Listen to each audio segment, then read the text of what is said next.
How's it going, guys? My name is Zach with the Movie Castle, and today we're going to be talking about Scream, the Part 5, the new one. This is from 2022, directed by Matt Bettinelli-Olpin and Tyler Gillette. Sorry if I mispronounced those names. I believe this is the same team that did Ready or Not, which was another really good horror comedy that came out recently. And this movie once again stars Neve Campbell, David Arquette, and Courtney Cox, all coming back for the 5th time. That's really great to see actors that will show up for every single sequel all the way into the 5th movie. Major props to all these actors. But we do get some new characters this time around. A pair of sisters played by Melissa Barrera and Jenna Ortega, and they're actually pretty good. You really care for these sisters and want them to live through the whole movie, and props for bringing in new good characters. Now, I'm a pretty big fan of Scream. I really love most of Wes Craven's movies, and the Scream movies were really good. They changed slashers up again and kept them going, and there'd been so many, spin-offs of, well, not official spin-offs, but, so much of its influence into other movies. It defined an era, and I really wanted more Scream. I love the franchise, and I really wanted to see a new movie. Now, that being said, cautiously optimistic. There are a few things you have to note going into this. It's been 10 years since the last movie, which is never a good sign. This is a January release, which is never a good sign. And also, this is the first movie without Wes Craven. He stuck around for all the original sequels, and it was really great to see him come back each time. And all the sequels panned out fairly well. But sadly, he passed away a little while back, so you have to bring someone in to replace him, which, even though it seems like they got new good directors, I was still a little worried that, someone else was driving the ship. Luckily, though, it all panned out. This was actually a really good movie, and I'm really glad. It's actually probably among the better of the sequels, which, that's just a really great thing. Another thing, too, before we get into it, yes, this is Scream, the sequel to Scream, and my first instinct when I saw that was like, oh gosh, they're doing that again? But then I quite quickly realized, I'm like, oh yeah, if that's your reaction, that's why Scream is doing it. It's an intentional tongue-in-cheek joke that this isn't called Scream 5. Obviously, Halloween 2018 was the one that kickstarted the modern trend of doing this. I mean, it had been done in the past. Think The Final Destination, where the titles are just really similar and it's hard to tell which one's the original and which one's the sequel. But you also got, quite recently, Candyman, the sequel to Candyman, or The Grudge, the sequel to The Grudge. So this had been done a lot. And within the movie, the Stab movies, which are, based on the movies, so the movie within the movie, in the movie, Stab, the sequel to Stab just came out, and it's really part 8, and everybody hates the new Stab in this movie. They talk about how it has nothing to do with anything, it's really stupid, and it has politics just shoehorned into it, and no one in this movie likes the new Stab, which you feel like that's the creators of this movie going, okay, a new Scream could easily suck, but we don't want to let that happen. And they talk about, how no one really saw the new Child's Play, how no one really liked the new Black Christmas. I still haven't seen that one yet. But they talk about how a lot of modern horror movies fail. You either have nothing to do with anything and no one likes it because it's not the franchise, or you play it too safe and no one likes it because they've already seen it before. And they said that Halloween, which, yes, they do talk about Halloween 2018 by name here. They say that Halloween got it right. Legacy characters, new characters. You have to bring back Jamie Lee Curtis. Also, a really harder edge than you're used to. And you see they talk about this, they talk about Halloween, and you can tell that they're doing this new Scream movie to kind of talk about where horror has been over the last few years. And it's a lot of things I've seen people talking about in real life, but now they're talking about it in a movie. And isn't that really what Scream is supposed to do? They even have a little bit where they show YouTube, and you get to see a fun cameo from Dead Meat. So, yeah, really, really cool there. And overall, I'd say this panned out to be one of the better sequels, you know? Better than Part 3, obviously, but I think a little better than Part 4. Overall, really solid, and I was really pleasantly surprised by this movie. It's harder edge, it's self-aware of the horror of today, and what bringing back a franchise can be and how hard that is to do. But I also really like the new characters too, which that is pretty rare. So yeah, lots of good stuff with this movie. And without further ado, let's go ahead and talk a bit about the plot. I'm not going to be doing any major spoilers, but I do want to say my piece on a few plot points and make sure you guys have a basic understanding as to what this movie's about. But that being said, if you want to go in blind, just know that I recommend it and you can pause the video here. But anyway, a little bit about the plot. We open up with the phone call scene, because it's a Scream movie, you have to have the phone call scene. This is one of the few surviving landlines by 2022, and a girl, while texting with her friend, answers it just to get it to stop ringing, and at first she thinks it's her mom's new boyfriend, and she starts talking to the guy, and he's like, "Oh, I knew your mother, she got you into scary movies. What's your favorite scary movie?" And in a really good pull, the girl actually picks The Babadook, and they talk about how this younger generation is into things like The Babadook, Hereditary, The Witch, the new cerebral artsy horror movies. And she really likes that, but then he brings up, "Have you ever seen Stab?"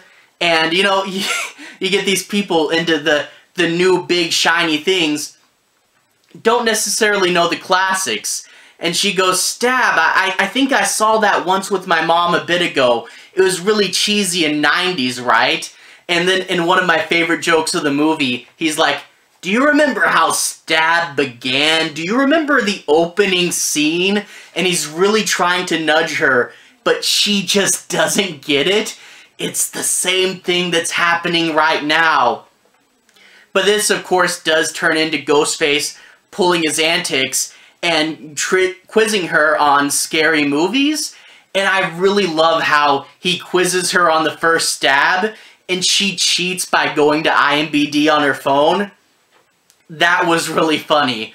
But anyway, she's attacked by Ghostface and left for dead, but in a strange turn of events, much like Dewey in the first one, she actually survives. She is hurt really badly, but she's in the hospital. Now, her mom's in London at the moment, and she can't get back in time, so her estranged sister, who she hasn't really talked to in years, her and her boyfriend go down to see her in the hospital and keep her safe.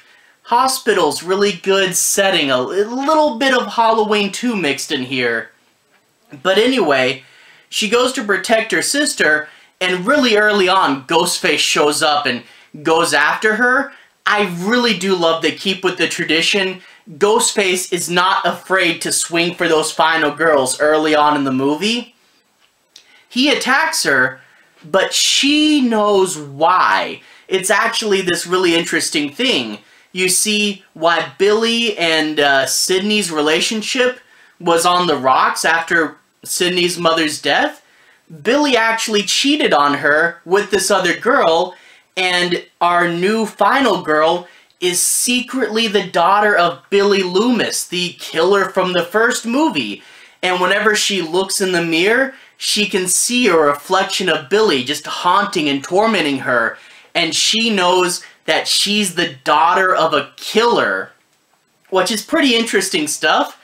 Also, there's a fun Easter egg here. Her name is Samantha. She goes by Sam, so she's the daughter of Billy Loomis. If she had her father's last name, she'd literally be Sam Loomis. That's pretty good. But her last name's really Carpenter, which is another on-the-nose reference. There's a Wes in here too, so lots of that to go around. But anyway, she's the daughter of Billy Loomis. She doesn't know why that makes the killer want to go after her, but she knows that it's a thing. She's got to have to worry about it. The younger sister's friends show up, and they all, of course, start talking about scary movies and tropes and part remake, part sequels, or part reboot, part sequels, requels, and they start talking about how to do it right, you know, your Scream stuff. And this funny twist, the boyfriend hasn't seen any of the Stab movies, and he's watching them all on his phone. He's like, oh yeah, Stab's on Netflix, I gotta get caught up, I gotta know the rules. And it is kind of funny. First movie, you get Randy working for a video rental store. In the new Scream, you get the boyfriend watching it on his phone on Netflix. You really do get to see technology progress through these movies. But anyway, they're trying to figure out the rules, and they know if you want to survive, you gotta get help from Deputy Dewey, now retired. He's the only one of the original cast still living in Woodsboro. He can't leave it. And this poor guy has been through the ringer.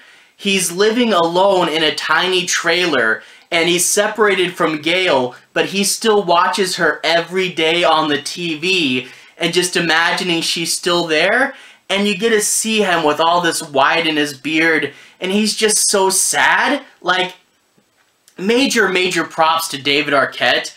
This is probably the best he's ever played the character, and you feel like this is the Dewey who's been stabbed 9 times in this series and doesn't really want to help when he hears Ghostface is back, but he's gonna. He can't help it.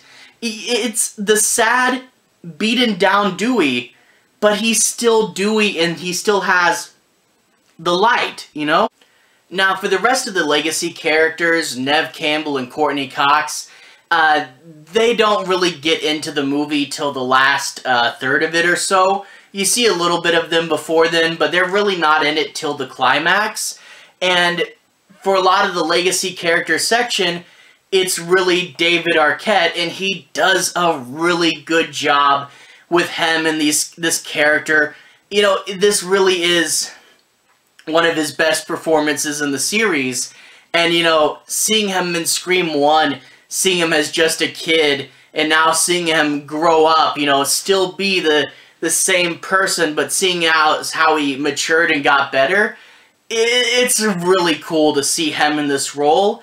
Now, even though it's primarily just Dewey, and the rest of the other two don't really show up till the end, the new characters really aren't bad, you know?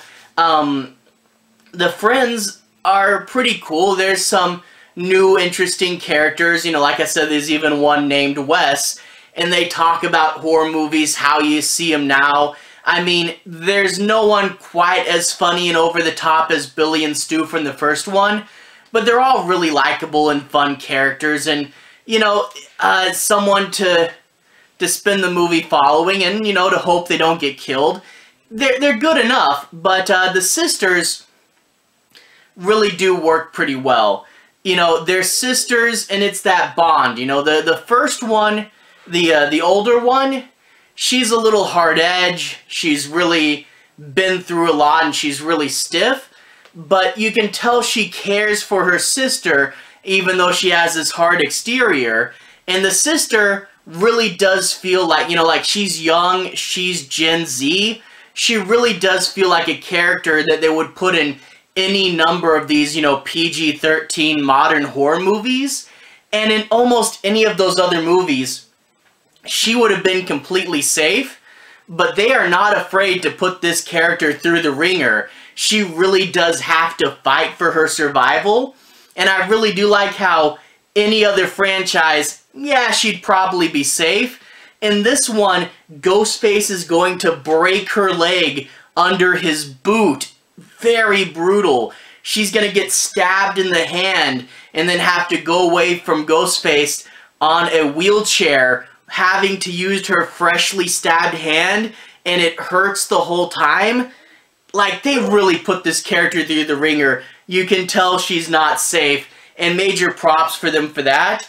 But you get the two sisters and the boyfriend's really caring and wanting to do his best, and they form this little family that has to make it through Ghostface's wrath, and you really do want them to survive. So, yeah, major props for having solid new characters, you know? A lot of times, new characters, you don't really care for them.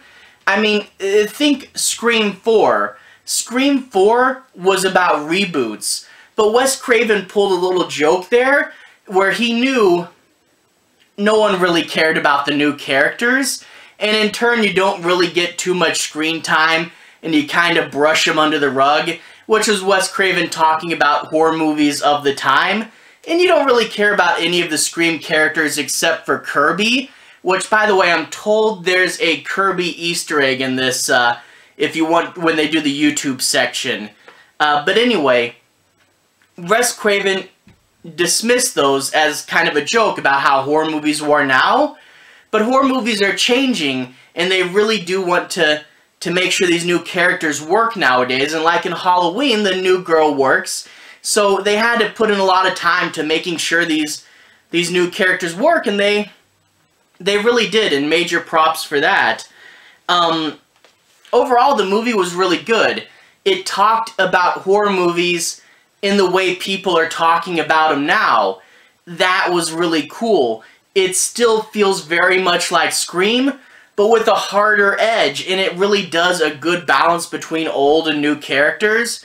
I mean, you can point out a few things, like a lot of people talk about how the characters are really quick to accuse each other of murder, and there's like a guy that gets killed at a bar that really has nothing to do with anything, and some of the motivations towards the end are a little so-so, but overall, a harder edge Scream for the modern era that talks about what horror movies are doing now, that's pretty cool. I hope it's successful. I hope we get, you know, Scream Kills and Scream Ends, and hey, maybe if this is successful enough, we can have Scary Movie, the sequel to Scary Movie, I don't know. But, yeah, overall, I left the theater pleasantly surprised, and I really actually, I hope we get to see more with these new characters, and yeah, I hope they do more. So, overall, pretty fun. Hope it turns into a trilogy, and yeah, I really did like it.